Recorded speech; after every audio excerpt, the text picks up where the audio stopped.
forum des rédactions de ce 11 mars 2022 vous ouvre donc ses portes avec nos super, j'allais dire, débatteurs, que la modestie ne vous étouffe, chers invités. Mais avant de vous présenter les débatteurs, parlons des sujets à débattre. Nous parlerons aujourd'hui de la célébration de la Journée internationale de la femme 2022 au Bénin, GIF 2022, et après. Nous parlerons également de la loi numéro 2022-04 de février 2022 sur l'hygiène publique. Les Béninois pourront-ils y faire face? Une interrogation à laquelle nous allons répondre dans ce débat. Enrichissement illicite au Bénin, la lutte est-elle enclenchée? Vous en saurez davantage avec nos débatteurs. Et puis, comme quatrième sujet, interdiction de l'activité de collecte illégale de l'épargne publique dite à Dogbé en République du Bénin. Que faire? On va en parler également. Voilà donc les 4 sujets dont nous débattrons dans ce numéro du Forum des rédactions avec mes invités. Je les retrouve juste après cette virgule.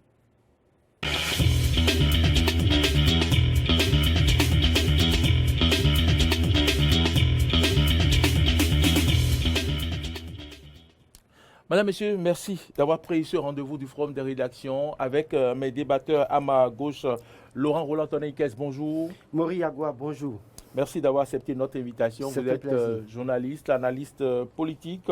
Toujours avec nous à ma droite, Marc Goudianou, bonjour. Bonjour Maury, bonjour à tous les téléspectateurs de Eden TV et Diaspora FM. Merci d'avoir accepté une fois encore notre invitation, journaliste, analyste politique, directeur de publication de Info au Zénith.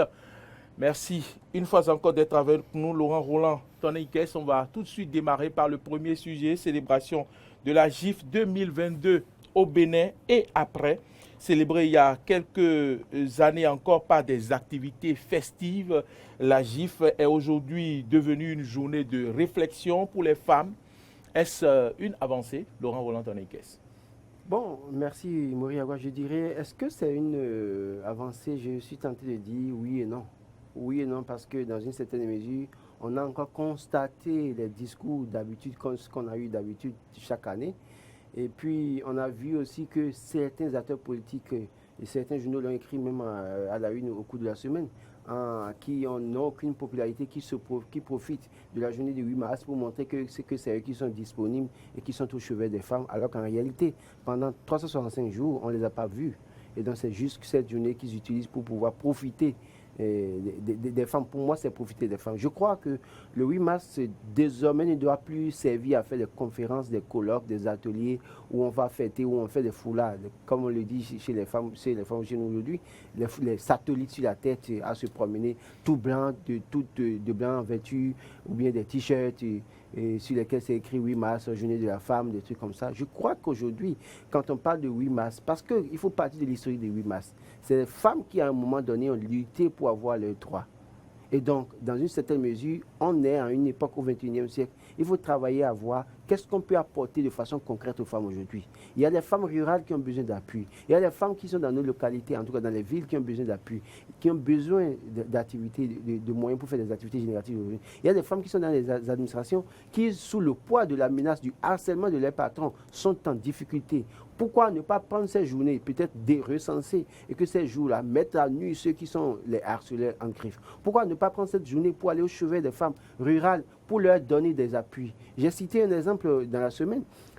La ministre de la Femme, de la promotion de la femme du Congo était au Bénin. Nous avions été à Wananzou, dans la commune d'Alada, avec la ministre des Affaires sociales. On a vu des femmes qui se sont constituées en coopérative, qui font de l'ananas avec la main, c'est-à-dire qu'elles n'ont pas de machine pour labourer la terre.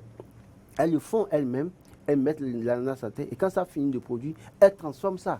Et elles font tout ça sur fonds propres, sans financement. Donc, ces journées, prenez ces journées, achetez des machines peut-être, donnez de l'argent à ces femmes ces jours-là, de façon symbolique pour dire, oui, voilà, vous célébrez la femme. Mais rester à Cotonou, bien organiser une activité nationale dans une commune, je crois que cette année, ça a été Bopa, où on a encore fait des discours.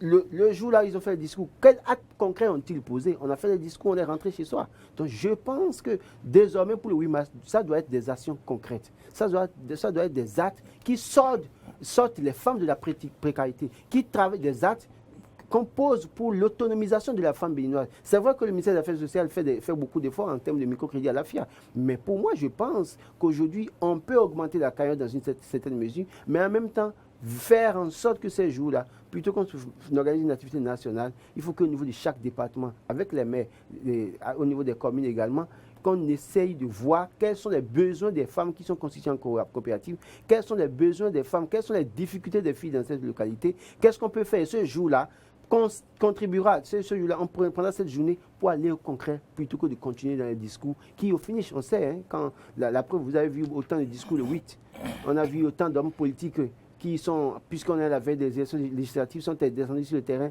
pour montrer que c'est eux les chouchous des femmes, alors qu'en réalité, depuis qu'ils sont élus, on ne les a jamais vus une seule fois sur le terrain. Et d'ailleurs, même l'année passée, pour le 8 mars, on n'a pas vu certains pas mieux sur le terrain.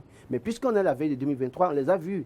Ils sont prêts à mettre un peu de moyens, à distribuer des billets de 1000 francs pour les femmes, à chosifier la femme. Alors qu'en réalité, en 2021, on ne doit plus continuer à chosifier la femme. La femme est capable de faire ce que l'homme fait aujourd'hui. Et l'autonomisation de la femme, c'est aussi le début de la fin des violences faites aux femmes.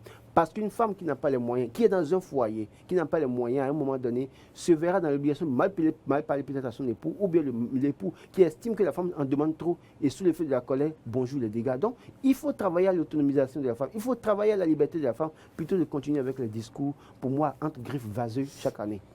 Marc Goudianou, les discours sont vraiment à bannir des manifestations lors des 8 mars. Êtes-vous d'accord avec les arguments avancés par Laurent Roland-Tonnikes? Donc, merci beaucoup, Maury. Et je crois que les discours ne sont pas à bannir parce que c'est vrai que ce que dit Laurent est bien fondé, puisqu'il faut mettre à côté des discours les actes qui doivent accompagner ces discours. Et c'est ça que Laurent dénonce. On a constaté que généralement, ceux qui se mettent au devant de la scène pour pouvoir dire qu'ils sont les ardeurs défenseurs des femmes et qu'ils s'intéressent à la cause féminine ne sont en réalité que des profiteurs en griffe, d'accord, de la situation de faiblesse de la femme ou bien de la précarité dont sont victimes les femmes. Il faut dire que tout part de l'historique, d'accord, de l'ancienne génération, d'accord, ou quand je reviens à notre environnement béninois, par exemple, la femme n'avait pas à un moment donné droit à certaines choses. D'accord? La femme, elle est reléguée à un certain rang à une époque donnée. Et puis aujourd'hui, avec l'émancipation et tout ce qui va avec aujourd'hui, les femmes ont commencé progressivement à réclamer des droits, à réclamer un certain nombre de choses qu'on a commencé par leur accorder. Sinon, disons qu'en temps, peut-être à nos grands-parents, par exemple, il n'y a pas des actions ou bien des comportements que les femmes peuvent avoir dans la société. C'est interdit. Les femmes ne sont pas invitées à certaines prises de décision. Voilà. Aujourd'hui, maintenant, on a constaté qu'avec la célébration du 8 mars et bien d'autres événements qui sont associés à la chose, on a constaté que les femmes ont commencé par avoir cette émancipation dont elles rêvent toujours et cette égalité dont elles ont toujours voulu détenir le monopole également. Donc aujourd'hui, je crois que c'est légitime qu'à un moment donné, lorsqu'on célèbre ce 8 mars, que nous, les hommes, d'accord, qui sommes aux côtés des femmes, puissent les encourager, les motiver, mais pas seulement dans nos actes, dans nos mots, dans nos paroles, mais il faut également le faire dans les actes. À quel moment ces hommes politiques intègrent les femmes dans leur prise de décision? Lorsqu'on va au plus haut niveau du sommet et qu'on commence par le gouvernement, d'accord, mise en place, combien de femmes les femmes occupent combien de postes de responsabilité. Et même quand on prend l'échiquier au niveau des départements ministériels, les départements ministériels les plus sensibles, combien de femmes occupent ces départements ministériels? Nous quittons là, nous descendons au niveau des directions. Combien de femmes nous en avons? Nous descendons encore un peu plus bas avant de venir à nous, qui sommes citoyens lambda, même au sein, par exemple, je donne juste un exemple, même au sein de votre organe de presse, Eden TV, par exemple, combien de femmes y travaillent réellement, effectivement. Donc voilà, et apparemment, il n'y en a que 3 qui travaillent à Eden TV, donc c'est insuffisant.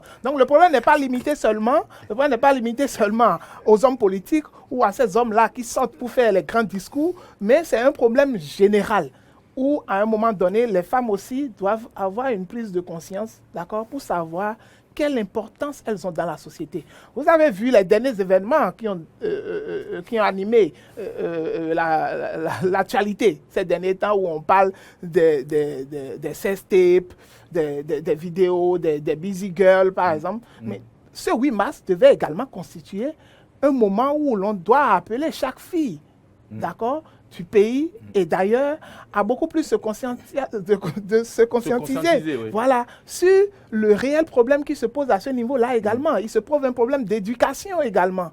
Alors, toutes ces journées va permettre à sensibiliser les mamans pour qu'ils éduquent mieux leurs filles, d'accord, et également à sensibiliser ces filles-là pour qu'on puisse voir à quelle catastrophe on s'en va avec tout ce qui se suit. Donc, je crois que le 8 mars, ça regroupe tellement d'éléments qu'on n'explore pas jusqu'à aujourd'hui. Mais de toutes les façons, nous constatons peut-être qu'il y a toujours des avancées qui se font à ce niveau-là. Et je crois qu'à un niveau donné, on va dépasser le niveau actuel et avoir de meilleures Avant de revenir femmes. aux avancées, Laurent Roland-Tony, pour certaines femmes, les problèmes sont surtout liés à la chosification de la femme, aux violences faites aux femmes.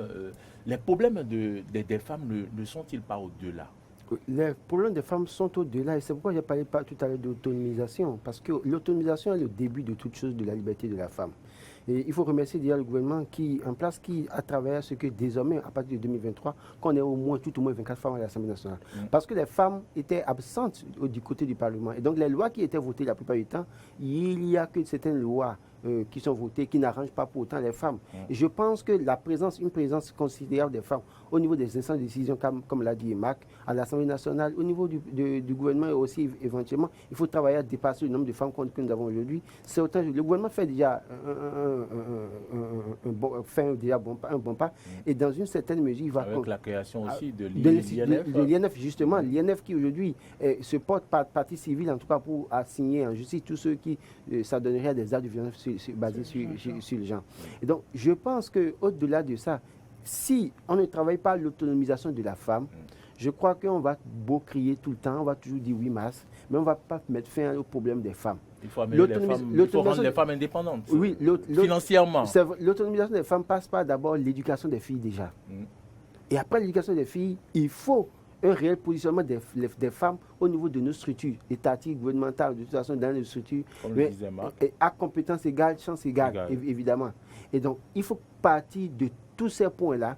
Une fois que la femme travaille et qu'elle a un revenu, vous avez vu le cas de la dame qui avait été battue par son époux, mais qui en même temps a continué à supplier parce qu'elle se retrouvait seule en difficulté. Et cette dame, si ce n'est pas que le monsieur était condamné avec sursis, c'est que ce monsieur revient à la maison, peut encore la bastonner. Pourquoi? Parce que la dame n'a pas d'autonomie, n'a pas de liberté financière pour prétendre peut-être voler ses propres aides. Donc, c'est un début. Tant qu'on ne va pas finir de régler ce problème, je crois qu'on va toujours faire des discours, mais qui n'apporteront rien. Et donc, quand je dis que les discours, oui, il a parlé de parler aux filles qui s'adonnent malheureusement à la situation de sex-tape ou de busy girl, je ne sais quoi, pour dire c'est aussi une journée de sensibilisation. Mais aller faire des manifestations pour faire des discours, où le ministre vient lire discours, maire vient lire discours, député de la section où on vient faire vient lire discours. Au finish là, en 4 ans là, ou bien en 5 ans, qu'est-ce qu'on peut faire concrètement? On va finir avec ce sujet, Marc,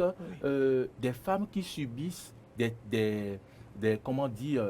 qui subissent bien sûr des violences, traitements inhumains au quotidien, mais qui ne peuvent pas l'exprimer, qui n'ont pas les moyens de dénoncer.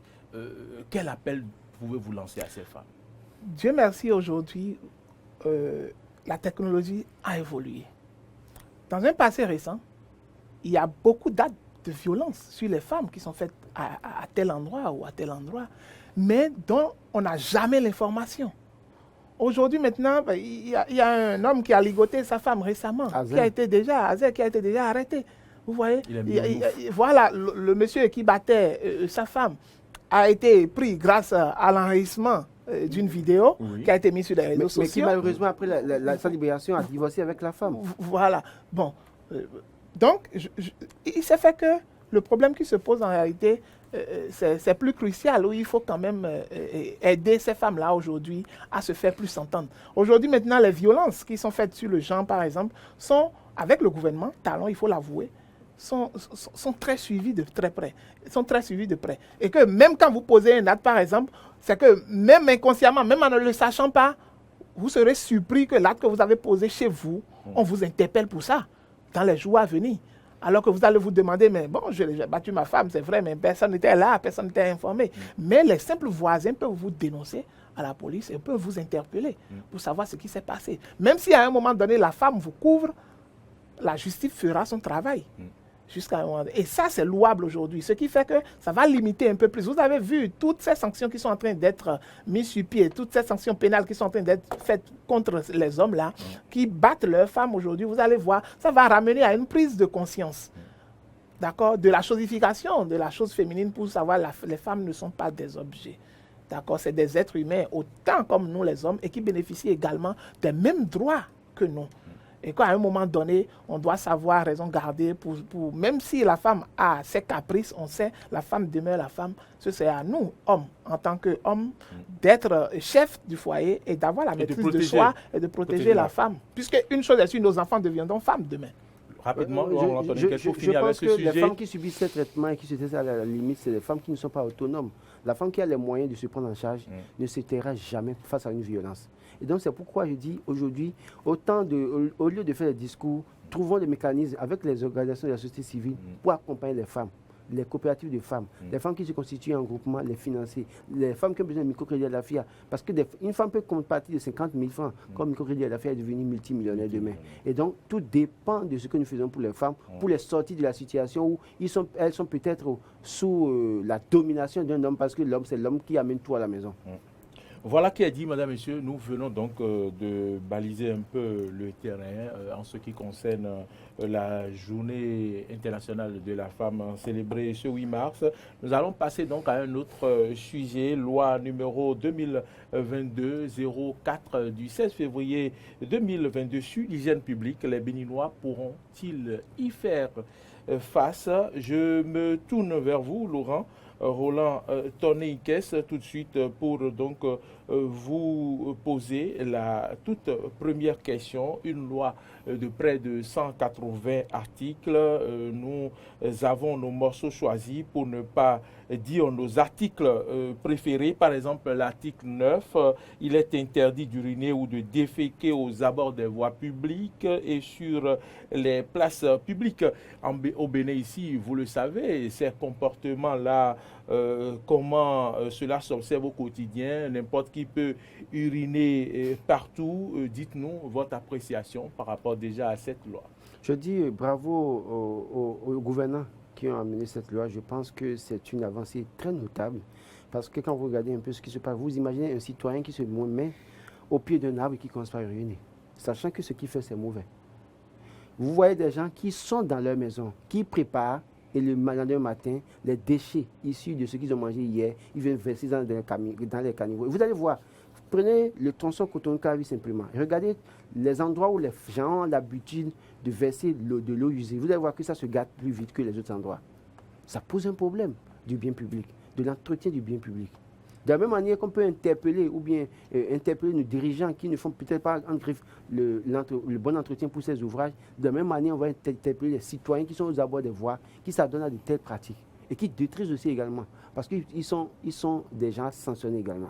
Quand vous regardez des gens qui, malheureusement dans la circulation, le matin ne prennent pas le temps, aujourd'hui les brosses, ça coûte moins cher quand même. Il y en a même de 150, 200 francs. Hein. Avec les pâtes, c'est vrai qu'il y a des pâtes chimiques, il y a des pâtes bio, naturelles et tout ça là. Il faut reconnaître à travers des traits qui sont sur les pâtes. Mais ça coûte moins cher en effet aussi. Mais malgré ça, des gens ne vont pas prendre la peine de se brosser le matin. Vous vous retrouvez derrière leur moto ou bien derrière le taxi dans lequel ils se retrouvent. Avec un cuidant kilométrique. Cuidant. Parfois, il n'y a même pas de cuidant. S'il y a même cuidant, au moins vous allez recevoir une salive qui est un peu propre. Mais c'est-à-dire la personne ne sait même pas brosser le matin et crache, vous avez tout ça au visage. Il fout votre journée en l'air. Parce que quand vous sentez l'odeur et la lourdeur du crachat, ça vous met dans tous les états toute la journée. Vous êtes malade toute la journée. Freddy Loïs d'abord appelle ça du halo national. Voilà. Et donc, moi, par exemple, parfois quand ça arrive comme ça, je vous dis, je ne fais que cracher toute la journée parce que je ne supporte pas. parce que déjà le matin, tu fais ça. Donc, je pense qu'il faut commencer par sanctionner cette chose, puisque c'est de l'incivisme pur et simple. Ça importe, non. Et moi, je dirais, je suis tenté de dire parfois même de l'insolence, parce qu'on est censé prendre cette disposition.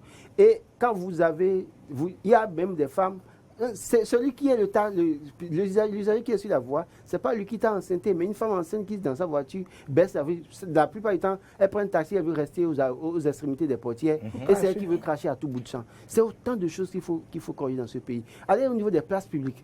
Quelqu'un qui vient s'asseoir au niveau d'une place publique, pour rester là, prendre de l'air, mais vous allez voir qu'à des moments donnés, il se lève, il va uriner juste derrière le siège.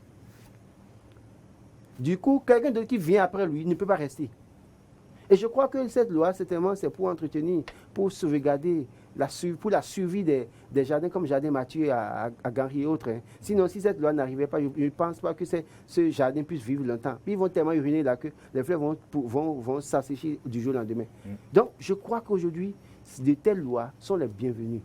Et moi, je dis, et je le dis, ceux qui restent dans les taxis, il faut le décret d'application de cette loi-là. Il faut vite sortir ça. Ceux qui restent dans les taxis, qui achètent... Il faut préciser, les topas. C'est n'importe quoi. Ceux qui vont peut-être faire escale à la dala, acheter à Kassa avec escargot, manger. Eux, dans les accablés de clous, de ils laissent le sachet avec les feuilles d'Akassa là-dessus. Voilà. Il faut désormais, dans le décret d'application, préciser que quand vous voyez quelqu'un faire ça là, vous notez l'immatriculation de la voiture. Et vous allez signaler ça quelque part. Au niveau de la gare, la prochaine fois le taxi vient, il faut l'amender. Je crois que c'est... On a vu un syndicat de taximans à Tokpa qui a, au moment donné, commencé une belle initiative en mettant dans les taxis vides des poubelles et demander aux conducteurs de dire, aux taximans de dire à leurs clients, quand vous finissez, vous avez un déchet, mettez ça dans la poubelle ici. Et là, c'est pour l'entretien de voies. Mais c'est fait que j'ai compris que ça n'a pas duré. Hein. C'était feu de paille. Tout rapidement, ça a commencé avec toute une communication. Mais après, ça a fini du jour au lendemain. C'est tout une chose. Donc, il nous faut vite le décret d'application de cette loi. Et il faut qu'on dise, quiconque jette dans la ville, sur la voie, en étant dans un taxi, l'immatriculation du véhicule, relever ça. Et préciser l'heure à laquelle le taximan est passé et de signaler. Marc Goudianou, les Béninois pourront-ils faire face à cette loi quand on sait qu'on n'a pas de toilettes publiques au Bénin, quand on sait que les collectivités locales ne font aucun effort quand même dans les localités, dans les arrondissements, pour pouvoir quand même permettre aux populations d'avoir des toilettes publiques pour pouvoir se mettre à l'aise? Est-ce que ce sera possible véritablement? Bon, merci Maurice. Je crois que la situation qui est décrite ici est très dramatique parce que ça appelle à une prise de conscience collective. D'accord? Parce que dès que vous commencez par éduquer vos enfants chez vous à la maison et que vous leur inculquez un b.a.-ba d'hygiène, je crois que ces enfants en sortant savent qu'ils ne doivent pas faire ci et ça. Moi, par exemple, vous ne pouvez jamais voir, mes enfants, par exemple, sortir et jeter un sachet au dehors. Impossible. Parce que déjà, dès le bas âge, ils savent que tout ce qui est déchet doit aller dans une poubelle. Et je crois que cette éducation doit commencer déjà chez nous, à la maison, pour que chaque parent puisse éduquer son enfant, pour lui dire que la chose publique, elle doit être entretenue. Et la propriété reste une valeur très déterminante dans la vie d'un citoyen et d'un être humain. Puisque cette propriété, ça commence déjà à partir de notre cadre de vie, d'accord, avant que nous allons l'extérioriser. Si quelqu'un qui fait comme ça, je donne juste une impression que j'ai généralement souvent. Quand je sors et que je vois une personne dont la moto ou la voiture est tout le temps sale, je me dis, mais c'est le reflet de sa maison. C'est ce que je me dis généralement. Parce que je me dis, pour quelque chose qui t'aide, d'accord, à sortir, à aller, venir à tes occasions, même si tu es occupé n'importe comment. Mais quand tu prends le temps de te laver, tu prends le temps de laver tes tenues, de t'habiller, autant tu as le temps également pour pouvoir nettoyer l'engin dans lequel tu roules. Donc ce n'est qu'un aspect, l'habit ne fait pas le moine, mais l'habit permet de reconnaître le moine. Donc, toutes ces conditions qui entourent l'homme, d'abord, c'est ça qui nous amène à aller les extérioriser au dehors. C'est vrai qu'il y a la responsabilité des pouvoirs publics à un moment donné. Et nous avons compris qu'avec l'avènement des poubelles, d'accord, aujourd'hui, maintenant, nous voyons également des dépôts de poubelles un peu partout dans la ville où les citoyens ont la possibilité, par exemple, ceux qui n'ont pas les poubelles homologuées ou qui n'ont pas de poubelles chez eux, ont la possibilité d'aller déposer les ordures dans ces poubelles-là qui sont étalées un peu partout. Au niveau des toilettes publiques, je crois que c'est... Ils appellent ça point de regroupement. Voilà, les points de regroupement. Donc, au niveau des toilettes publiques, je crois que le gouvernement serait en train de réfléchir là-dessus également. Parce que qu'est-ce qui se pose comme problème généralement? Même quand vous mettez cette toilette publique, les citoyens viennent et ils gâtent ça. Ils viennent, ils gâtent. Donc, ça veut dire qu'à un moment donné, même quand on met les toilettes publiques, il va falloir une veille citoyenne pour pouvoir surveiller ceux qui viennent et ceux qui partent. Et cela va poser des problèmes de celui qui va nettoyer ces toilettes. Justement, non, il faut recruter des gens pour gérer ça. Exactement, forcément. C'est aussi de l'emploi à créer. C'est forcément. Par exemple, quand vous prenez l'AS, comment on appelle, l'église Sacré-Cœur, par exemple, au niveau de l'église Sacré-Cœur, par exemple, il y a des toilettes publiques qui sont là. Non, il par exemple, il y en a un peu partout dans la ville où c'est payant, d'accord? Alors, ça ne coûterait à rien à un citoyen d'aller payer. Juste à peine c'est 50 ou 100 francs. Pour uriner, Et voilà, il paie. Pourquoi ne pas aller dans ces endroits-là? Et puis, nous avons vu que beaucoup d'efforts ont été faits. Vous savez que vous devez sortir de votre maison pour faire un voyage, évitez de prendre assez d'eau, évitez de prendre une tisane. Prendre des nourritures. Vous prenez de l'haricot bien pimenté, par exemple, et alors vous devez faire un voyage, par exemple. Attendez-vous à ce que votre estomac soit bouillonné. Aujourd'hui, nous avons remarqué également que beaucoup d'avancées ont été faites. Attends, dès que vous allez dans la zone de Zongo, c'était une zone réputée insalubre. Totalement. Aujourd'hui, maintenant, c'est mieux. Oui. Ce n'est pas ce qu'on souhaite, mais c'est mieux. C'est pas encore ça, mais c'est mieux. Ça veut dire qu'aujourd'hui, maintenant, avec cette disposition, avec cette loi, par exemple, ces gens seront plus sanctionnés et qu'il faut mettre en place des numéros, d'accord, verts pour pouvoir dénoncer. Pour pouvoir dénoncer ça et suivre de façon de très près, il faut suivre de très près tout ce qui concourt à l'amélioration de ces choses. Parce qu'une chose est sûre, la loi est là, hein, mais dès qu'il n'y aura pas de dispositions pour accompagner, ça n'aurait pas d'effet. Ça n'aurait pas d'effet. Parce que quand la loi est là et que vous ne sanctionnez pas ou bien vous ne mettez pas de dispositions pour permettre aux citoyens peut-être de dénoncer ceux qui sont dans l'irrégularité ou bien ceux qui ça donne à ces actes-là, ça veut dire qu'il n'y aura pas d'effet finalement. Parce que vous irez les dénoncer où, par exemple? À chaque fois, je ne pourrais pas aller courir à un commissariat pour dire que telle personne est allée jeter telle chose sur la voie. Et puis, quand je parle de la prise de conscience collective, c'est ça. Lorsque je suis dans un taxi, par exemple, et que je constate que mon voisin est en train de jeter un sachet, je le moralise en même temps. Je lui dis, chauffeur, arrête. Il n'a qu'à descendre pour aller chercher son sachet. Et si vous violente, si vous violente? Voilà, si vous violente, vous aurez de plein droit maintenant à aller de pouvoir vous justifier, puisque à ce moment, la police viendra. Donc, il faut que le travail commence par chaque béninois. Exactement. Il faut que chaque béninois soit le gendarme de l'autre. Exactement. Je pense qu'on va même peut-être pas s'intéresser aux clients. La seule chose à faire, chauffeur, tel passager a jeté tel effet. Si tu ne t'arrêtes pas pour l'interpeller, pour le faire... Non, je ne sais même pas, je descends. À la destination? À la destination, je me plains de toi. C'est très simple. Et quand je me plains, pour je signale ton immatriculation, il dit c'est une défense sur toi, il te met en difficulté. Mais puisque tu sais que tu dois pas, tu risques de payer une amende de 25 000 ou 50 000, tu es obligé de l'interpeller et de régler ça. Je vois l'article 13. On n'a pas fini de régler les problèmes de sachets. Dans la ville de Cotonou. Et il y a l'article 13. Tant qu'on ne va pas régler ce problème de sachets et penser à des sachets. On avait fait des communications, on avait fait des nombreuses communications dans ce pays pour ces sachets biodégradables aujourd'hui. L'article 13 de cette loi dit il va aller vite pour passer à un de jeter ou d'enfouir les cadavres d'animaux, les dépouilles de toute nature et les ordures ménagères sur les voies publiques. Oui. Et là, je me pose la question de savoir, nous sommes au Bénin. Oui. Le berceau du Vaudou, où les gens peuvent faire des sacrifices sur les carrefours avec poulets morts, des chats morts. Ils n'ont pas interdit les sacrifices sur les carrefours. Attention, il est interdit de jeter ou d'enfouir les cadavres. Quand on fait des sacrifices, on n'enfouit pas les cadavres des animaux. Oui, mais on a refusé de déposer. On presse les animaux. On dit qu'il est interdit de jeter. Non, en réalité, c'est vrai qu'à ce niveau aussi, nos carrefours parfois font peur. Et cette loi vient régler peut-être en partie cette affaire-là pour dire aux gens, écoutez, quand vous voulez faire vos trucs-là, faites-le peut-être dans les normes, plutôt que de faire peur. Parce que vous vous réveillez un matin pour aller au boulot et c'est vous qui voyez un chat. Maurice, c'est ça que je dis, c'est la conscience collective qui fait régler ce problème-là. Sinon, la nuit profonde où tout le monde dort, c'est en ce moment les gars, ils sortent pour aller déposer les ordures. C'est en ce moment ils sortent pour aller faire leur sale boulot. Donc du coup, à l'heure là, quel citoyen il y aura pour pouvoir les surveiller? Il est annoncé que les caméras seront placées au niveau des rues maintenant. Dans combien de rues on ne pourra pas? Non, on ne pourra pas. Mais ça ne pourra pas régler ce problème-là. Avec bien sûr votre autorisation et la permission de M. Cyr, nous allons donc passer au sujet qui concerne l'interdiction de l'activité de collecte illégale de l'épargne publique dite Adogbe en République du Bénin. Vous le savez, au Bénin, le Adogbe, ce n'est pas d'aujourd'hui que cela existe, c'est depuis l'époque de nos grands-parents ou bien ailleurs, si on peut le dire, ça existait. Et aujourd'hui, donc, les Béninois ont trouvé ce système-là et vous savez quel problème cela règle. Mais cette semaine, donc, sur arrêté interministériel, on a annoncé l'interdiction de l'activité de collecte illégale de l'épargne publique dite Adogbe en République du Bénin. Que vous inspire donc cet arrêté interministériel? Je crois que cet arrêté vient à point nommé parce qu'il faut commencer par chercher l'origine de cet arrêté. Pourquoi on a... Les tenants et les aboutissants. Exactement. Pourquoi cet arrêté a été pris?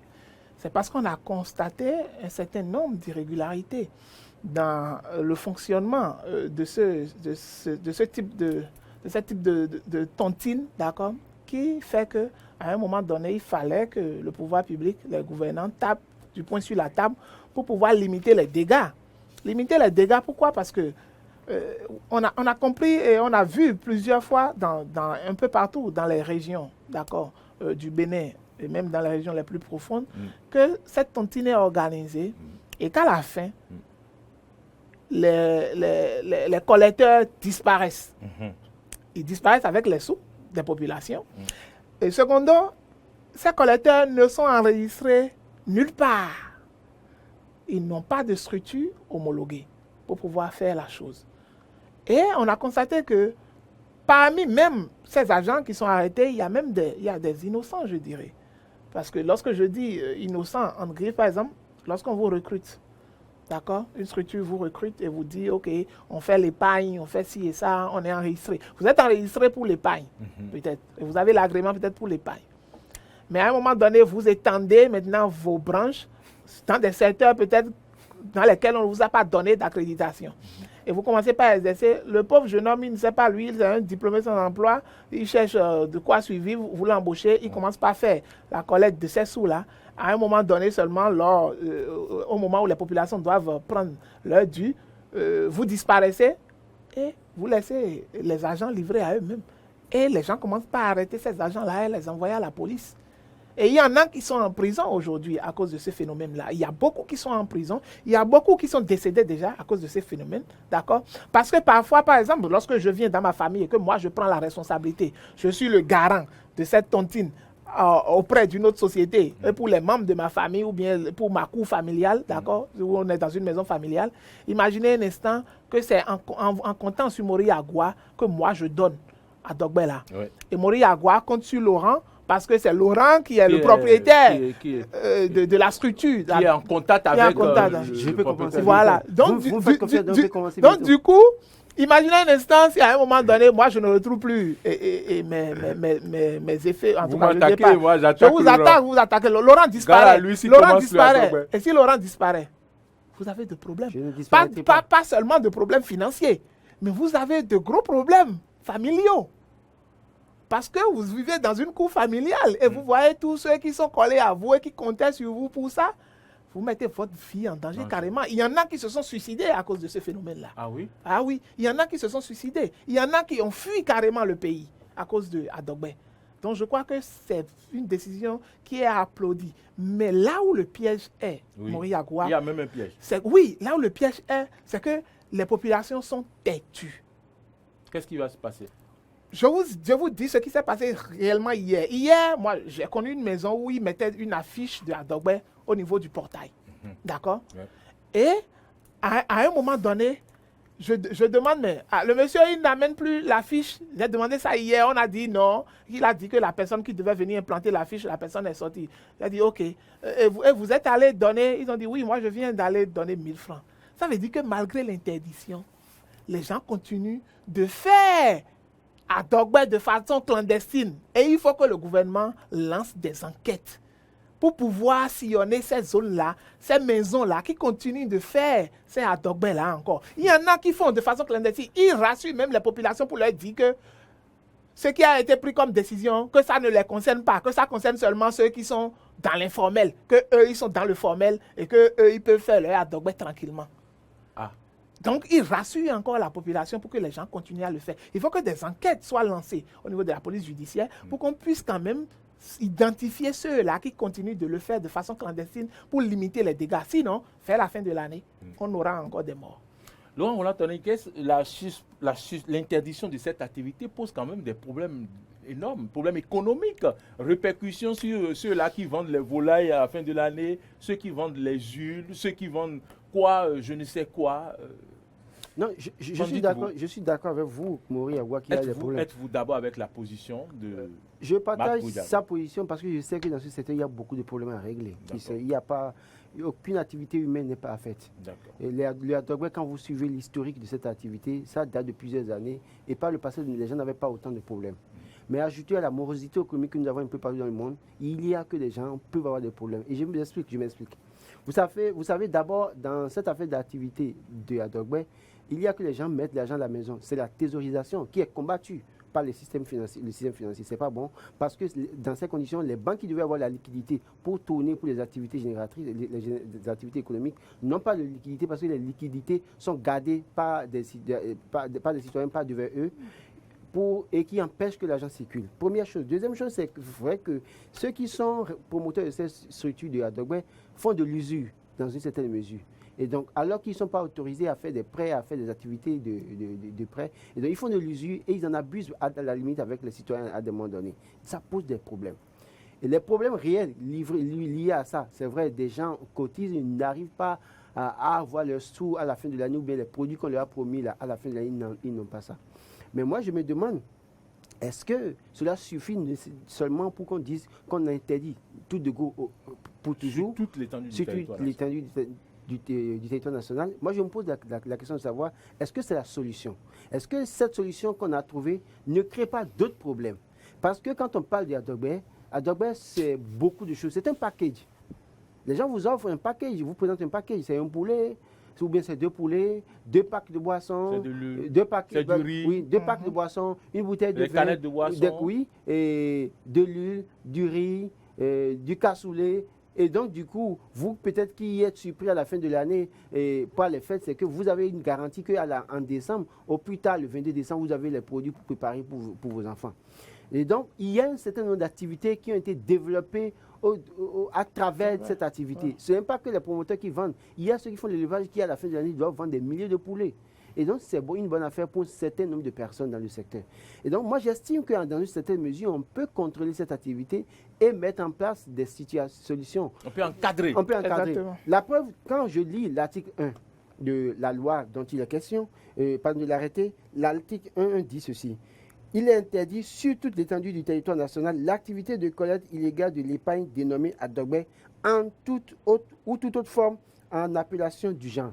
Ça, c'est l'article 1. Mais quand je viens à l'article 3, on dit les systèmes financiers décentralisés SFD autorisés par le ministère de l'économie et des finances ne sont pas concernés par le présent arrêté. Et là, c'est là que je pose la question de savoir si les SFD ne sont pas concernés, ça veut dire que ça dit que les SFD peuvent faire ce qu'on appelle Adogbe parce qu'ils sont reconnus par l'État. Première question. Puisqu'on sait que la Poste organise Adogbe. Et si on a interdit, est-ce qu'on a mis fin à Adogbe de la Poste également? Qui nous dit que même Adogbe à la Poste ne peut pas avoir de problème, sachant que des structures gérées par des gens nommés par le gouvernement en place, des gens n'ont pas eu peur de faire la mauvaise gouvernance, mauvaise gestion et se sont retrouvés en prison. Donc, on n'est pas pour autant à l'abri de la mauvaise gestion. Ce que je pense aujourd'hui, il faut encadrer plutôt que de dire qu'on veut utiliser la force pour interdire. Parce qu'en réalité, c'est une solution qui aide beaucoup de personnes. Il faut peut-être voir des garanties qu'offrent ceux qui veulent s'adonner à cette activité. Ou bien les promoteurs qui veulent faire Adogbe, qui ont les moyens, pourquoi ne pas les associer avec les SFD pour que cela soit fait en symbiose? Parce que c'est vrai, ceux qui fuient, c'est qui? La plupart des gens qui sont venus louer dans votre quartier, qui font Adogbe, et qui ne sont pas propriétaires dans votre sans domicile fixe et qui du jour au lendemain peuvent disparaître. Par contre, si je sais que Maury Agua est dans sa maison, et il est là depuis 5 ans, depuis 10 ans, il a sa femme là, il a ses enfants là, ils vivent là depuis 10 ans. Et je sais que c'est sa maison. Quand celui-là doit faire Adogbe, par exemple, on peut trouver le mécanisme pour l'encadrer. mettre en place une loi ou bien un système pour le contrôler, de sorte à ce que déjà, par exemple, l'argent qu'il récolte à travers cette activité, qu'on l'oblige à verser l'argent à la banque, plutôt que de garder ça chez lui. de garder ça chez lui. Donc, on peut l'amener à mettre l'argent à la banque, puisque l'objectif final, c'est ce qu'on aurait souhaité, que l'argent circule au niveau des banques pour que les banques aient de liquidité. Donc, je crois que oui, il y a des problèmes. Il faut reconnaître qu'il y a tellement de problèmes dans ce secteur. Et ce n'est pas que là, il y a beaucoup de secteurs dans lesquels il y a des problèmes qu'il faut réorganiser. Mais de se dire qu'il faut tout arrêter, je pense qu'on trouve une solution, mais cette solution risque de créer beaucoup de problèmes. Non, je crois que en développant le sujet tout à l'heure, Laurent a amené plus il a apporté de l'eau à votre moulin. À mon moulin. Parce que lorsque l'on parle des SFD, par exemple, qui ont l'autorisation de mener cette activité, par exemple, bon, ce n'est pas dit clairement qu'ils sont autorisés. Mais ils ne sont pas concernés. Ils ne sont pas concernés. Elle a dit qu'ils sont autorisés à faire leur domaine. Puisqu'on dit que c'est interdit sur tout le territoire. Est-ce que désormais ils peuvent mener cette activité? On dit dans l'article 1 que l'activité est interdite. Oui. D'accord. Mais dans l'article 3, on dit que les SFD ne sont pas concernés. Qu'est-ce qu'on veut nous dire par là?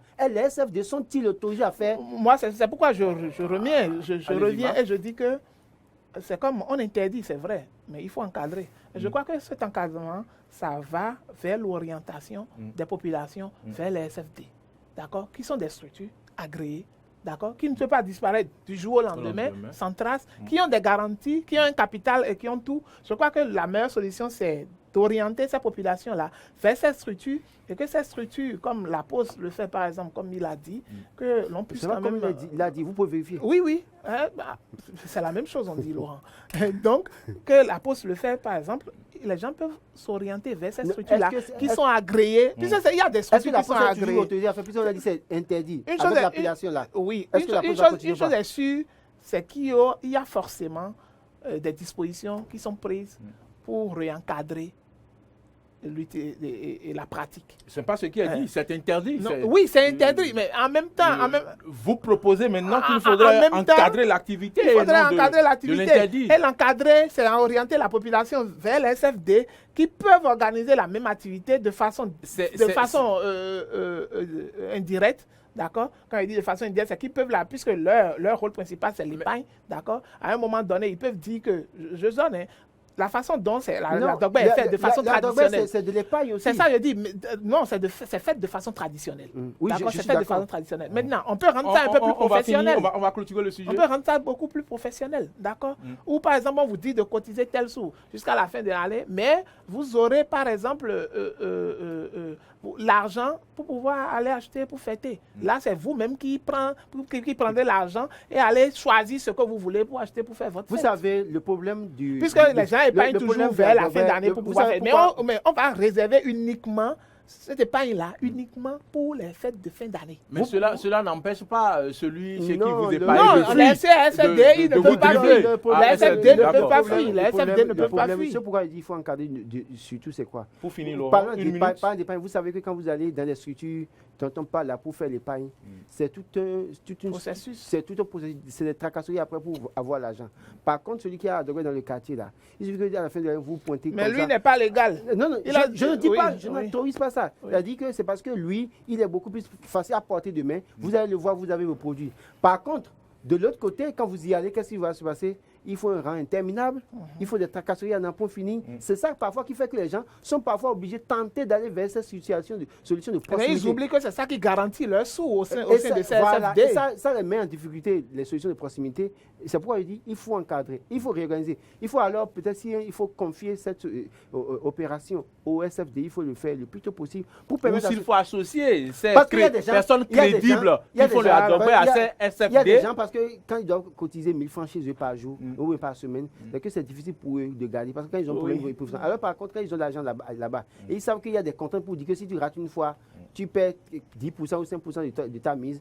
Ils sont obligés de faire l'effort d'avoir ça parce qu'ils savent qu'à la fin de l'année, qu'il peut vous neige, ils auront de quoi fêter.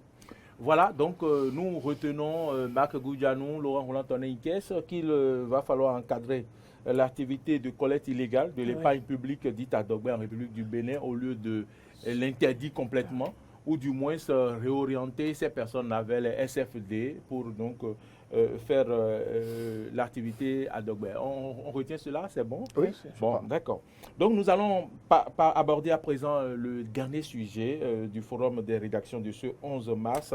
Enrichissement illicite au Bénin. La lutte est-elle enclenchée? Nous partons donc de l'arrestation du chef d'arrondissement de Quinta dans la commune d'Agbaïzoun pour des faits d'enrichissement illicite et blanchiment de capitaux.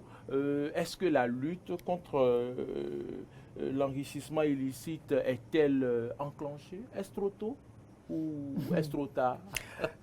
Il faut remarquer que c'est vrai que c'est important de faire une lutte contre l'enrichissement illicite. Mais est-ce que c'est une lutte partisane? Est-ce que c'est une lutte objective?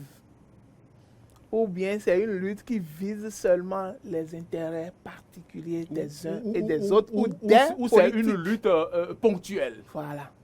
Puisque c'est là où se situe le vrai problème. On sait que les nids de corruption qui existent un peu partout, dans nos différentes administrations, d'accord, dans nos collectivités locales et autres, les retombées, c'est l'enrichissement illicite, parce que ce sont ces sous-là qu'ils utilisent pour faire tout ce qu'ils veulent. Mais à un moment donné, certains vivent carrément dans l'inquiétude et continuent leur forfait. Dans l'inquiétude, vous voulez dire? Et continuent leurs crimes.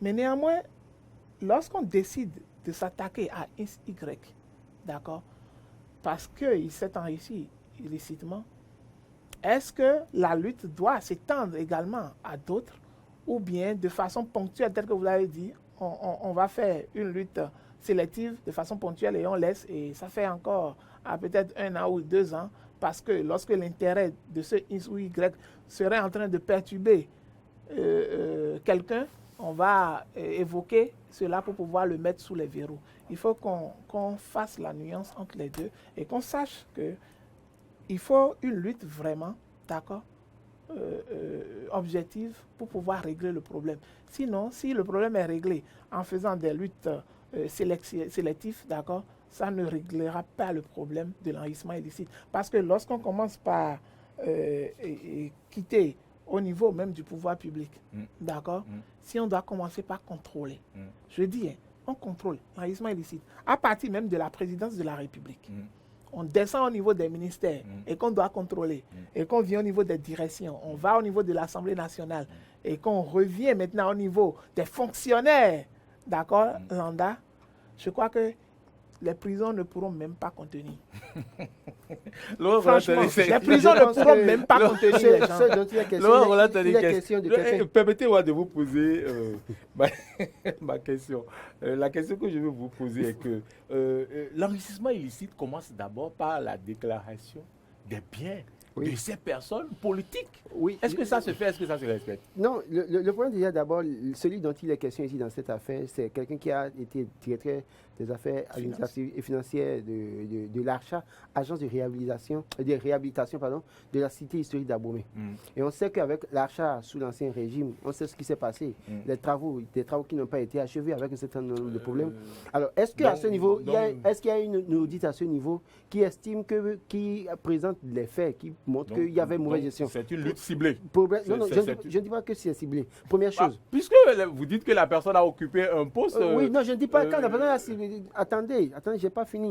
Donc déjà, la personne a géré quelque chose qu'on sait. Alors, est-ce qu'à ce niveau, après un audit, on a constaté qu'il y a eu mal donne?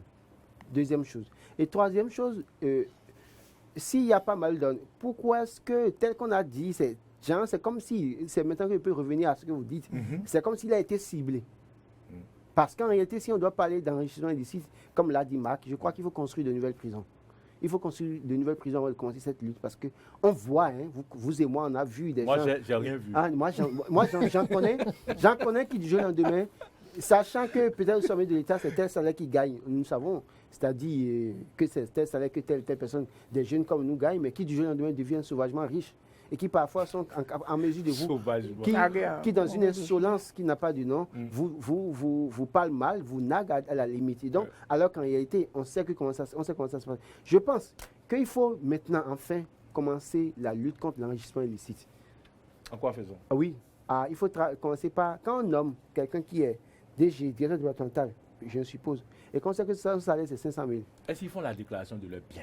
Ça se respecte? Il y a justement, la nouvelle loi exige que quand vous êtes à un poste de responsabilité, que vous déclariez vos biens. Il y en a qui ne le font pas. Est-ce que les biens sont en leur nom? Deuxième question. Deuxième question. Voilà, et c'est pourquoi aujourd'hui, si quelqu'un se hasarde à mettre son nom sur sa parcelle, alors qu'il souffre que demain je sois genre propriétaire de la maison. Donc ça, c'est du vol. C'est pas du vol, justement, parce que lui, il a volé aussi l'État.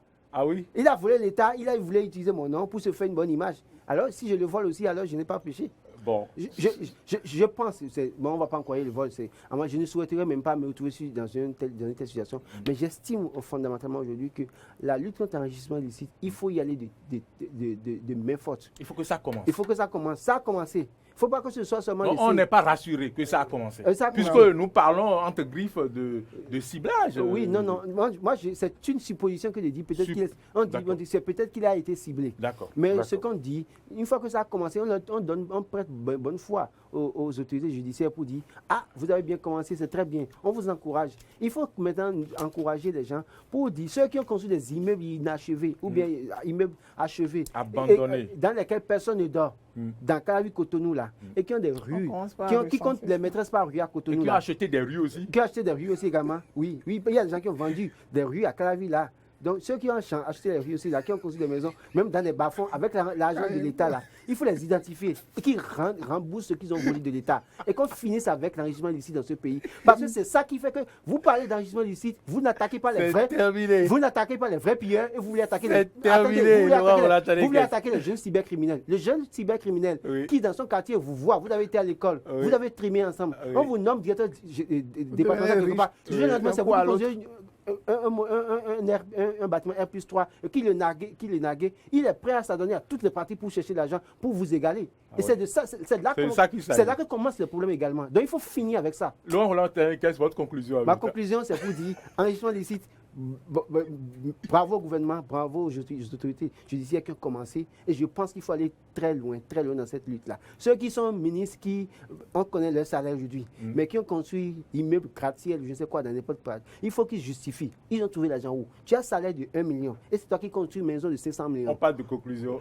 Oui, justement, c'est ce que je dis. On a vu un jeune, directeur des impôts, à qui on a demandé d'aller, on va lui acheter une maison à Dubaï. On ne va pas excéder le temps. Oui, on ne va pas excéder. Donc, on dit, gouvernement, allez très fort, très loin. Il faut qu'on finisse avec ça. Ça va décourager beaucoup plus les jeunes là qui pensent que comme lui s'est enrichi, moi je peux m'enrichir de n'importe quelle manière. Marc Goudianou? Il faut que nos gouvernants cessent de nous mentir, puisque aujourd'hui on a constaté que la corruption est devenue une habitude du plus haut sommet jusqu'au dernier. Et que cette lutte qu'on est en train de faire là, c'est une lutte sélective. Terminée. Voilà, madame, monsieur, vous nous avez suivis aujourd'hui, ce 11 mars 2022. Forum des rédactions a reçu pour vous Laurent Roland Tonnikes, journaliste, analyste politique. Merci d'être venu, Laurent Roland Tonnikes. C'est moi. À ma droite, nous avons reçu Marc Goudianou, directeur de publication de Info Zénith, journaliste, analyste politique. Merci à vous pour vos analyses. Voilà, mesdames, messieurs, nous avons débattu de plusieurs sujets. Vous avez certainement suivi célébration de la GIF 2022 au Bénin et après, loi 2022-04 du 16 février 2022 sur l'hygiène publique. Les Béninois pourront-ils y faire face? Pourront-ils bien sûr y faire face? Enrichissement illicite au Bénin, la lutte est-elle enclenchée? Et puis interdiction de l'activité de collecte illégale de l'épargne publique dite à Dogbe en République du Bénin. Nous avons fait nos analyses, nos invités sont intervenus et j'espère que vous avez aimé. On se donne rendez-vous le vendredi prochain, même heure, même télévision. Merci à toutes et à tous de nous avoir suivis. L'équipe de production et de réalisation, Sihueu, Akilas, Yarigo, et merci à vous et à très vite.